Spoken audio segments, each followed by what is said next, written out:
Praise the lord. యేసుక్రీస్తు నామమున అందరికీ శుభోదయం.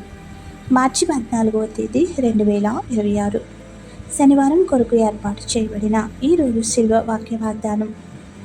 40 రోజులు ఉపవాస శిల్వ శ్రమల ధ్యానములలో 22వ రోజులోనికి ప్రవేశపెట్టిన శిల్వనాథుడైన యేసుక్రీస్తుకు వందనములు తెలుపుతూ లూకా సువార్త 22వ అధ్యాయము 35వ వచనం. ఆయన సంచియు చాలియు చెప్పులు లేకుండా నేను మిమ్మను పంపినప్పుడు మీకు ఏమైనాను తక్కువ అయ్యనా అని వారిని అడిగినప్పుడు వారు ఏమీ తక్కువ కాలేదనిరి. ఆమేన్. మన ఆత్మీయ జనకుడు ఎం దేవదాసయ్య గారి యొక్క బోధనలను శిల్వ విలువ ధ్యాన కొలువ అనే పుస్తకంలో పెద్దలు ప్రచురించి ఉన్నారు. అవి మీకు వీడియో రూపంగా అందించాము. అవి అన్నీ కూడా ఈ యొక్క వాక్య వాగ్దానంతో పాటుగా మీకు డిస్క్రిప్షన్లో లింకుగా ఇచ్చుచున్నాము, కావున నొక్కి చూడగలరు. ఈ 40 రోజులు కూడా శిల్వ వాక్య ప్రసంగాలను విని బలపడదాము, దీవించబడదాము. కావలసినవి దేవాది దేవుడు మనకు అనుగ్రహించునుగాక. ఆమేన్. ప్రియమైన దేవుని జనాంగమా, యేసు ప్రభువును నమ్ముకున్న మనకు ఏమీ తక్కువ చేయక ఉన్నతముగా నిలుపువాడై ఉన్నాడని మనలో అందరము గొప్ప స్థితి అనుభవం కలిగి ఉండాలి.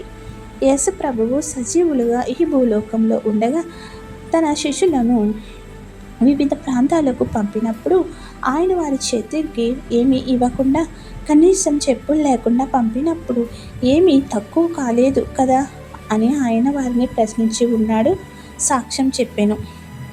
అలాగే ఆయనను నమ్ముకున్న మనకు కూడా ఎప్పుడు ఏమీ తక్కువ కాలేదు. అయితే మనమే ఆయన యందు విశ్వాసంతో తక్కువగా కొనసాగించుకుంటూ ఆయన నాకు ఏమి చేస్తాడని నేరం వేసేవారుగా ఉందము. ఒక్కొక్కసారి మరిచిపోయి ప్రార్థన ఎడల విముఖముగా ఉండే స్థితిలోనికి నెట్టివేయబడదుము. కావున అట్టి స్థితిలోనికి పోక నా దేవుడు నన్ను ఎన్నడను ఎడబాయుడు అని నిత్యమైన వాక్య వాగ్దానములు ఎత్తి పట్టుకుని మనము ప్రార్థిస్తే మనకి ఏమీ తక్కువ కాకుండా సమృద్ధి అయిన వరములతో భాగ్యములతో నింపునుగాక. ఆమేన్. ప్రార్థన. మరణమునకు అప్పగించుటకు సిద్ధమైన నా పాపములను శిలువ రక్తంలో కడిగివేసిన ప్రేమమయుడైన మా క్రీస్తు ప్రభువా, నాకేమీ తక్కువ కాకుండా కోరినవన్నీ అనుగ్రహించుచున్న నీ కృపలకై ఏమిచ్చినా రుణము తీర్చగలను.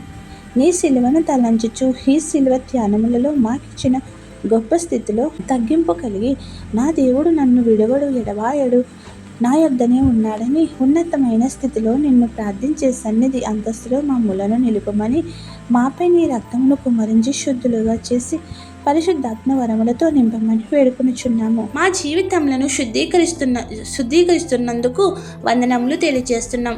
ఇజ్రాయెల్పై దాడి చేయుచున్న శత్రుదేశమైన ఇరాన్ను నీ చేతులకు అప్పగించుచున్నాము. ప్రభువా, నీవే నీ దేశమును నీ జనాంగమును రక్షించుము. ఇజ్రాయెల్ కోసం ప్రార్థించుట ద్వారా మమ్ములను దీవించుము.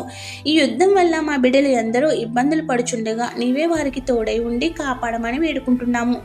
ఈ రంజాన్ మాసంలో పని ఒత్తిడి వల్ల అస్వస్థతలు కానివద్దని ఆయన వారిని స్వస్థపరచుము, వారికి శక్తి నిమ్ము, అన్ని పరీక్షలలో విజయం దయచేయము. ఈరోజు జన్మదిన వేడుకలు, పెళ్లి రోజులు జరుపుకుంటున్న బిడ్డలను దీవించుము. ఆయన వారిని కోల్పోయిన బిడ్డలకు ఆదరణ దయచేయము. కోర్టు కేసులను పరిష్కరింప చేయము, అప్పులను తీర్చే శక్తిని దయచేయము, ఇళ్లను నిర్మించే భాగ్యములను అనుగ్రహించుము, వివాహములు జరిపించుము, ఉద్యోగములు, వ్యాపారములు, ఉపాధులు, చదువులు అన్నింటి అభివృద్ధి చేయము.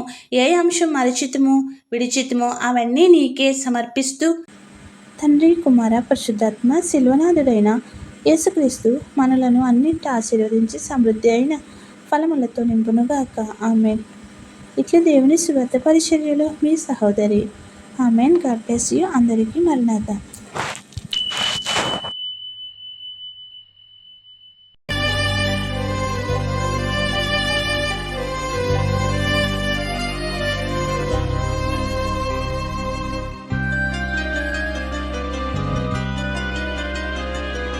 కలువరి గిరిలో